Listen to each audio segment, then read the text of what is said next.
80% of corporate wealth is now in just 10% of firms. And those are the firms that have the most personal data and intellectual property. So, mostly big tech firms, Google, Amazon, Facebook. Google is actually an interesting narrative arc because Google really invented the business model of surveillance capitalism. And that is the business model of essentially tracking everything you are doing, saying online and increasingly offline, and using it to build a profile of you and then selling that information to advertisers who want to target you down to a microscopic level. So think about that now as it moves into healthcare, into finance, into insurance. Here's a real-world example that is happening.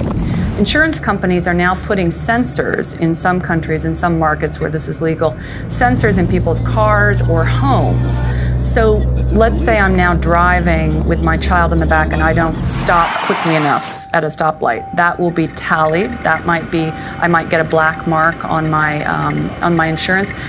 First of all, that's, I think, incredibly creepy. But it also has the effect of completely changing the business model from a business model of the collective, in which it's about risk sharing and risk pooling, to separating all of us. Suddenly we are all individual risks.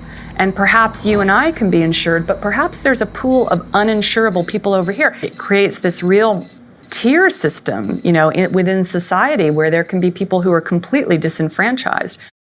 First, Wall Street and then Silicon Valley really have more power than any other entity.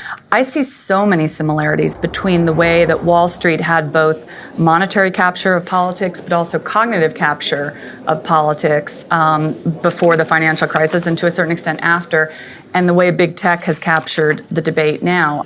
With the banks, there is at least some requirement for how they kind of mark things that they're doing on the books.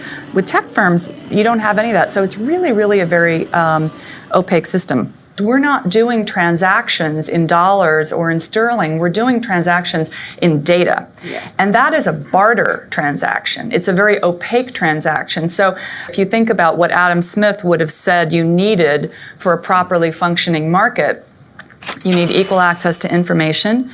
You need a transparent transaction, so both parties need to understand what's being exchanged, and you need a shared moral framework.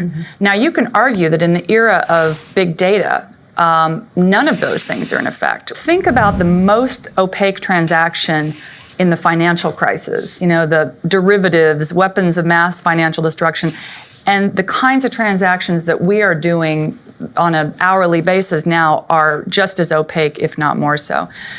We don't really understand what is happening in the algorithmic black box. One of the reasons that the big tech companies have been so reluctant to police political advertising is that they don't want to open up that algorithmic black box. One of the possibly elegant answers to some of the problems we've been talking about, from privacy to competitiveness to innovation, would be to create digital data banks where companies of all sizes in all industries could have access to data, but only in a way that citizens and democratically elected governments would decide. Suffice to say, we need to move from the old capitalist model to a kind of a new, more equal sharing of this wealth pie.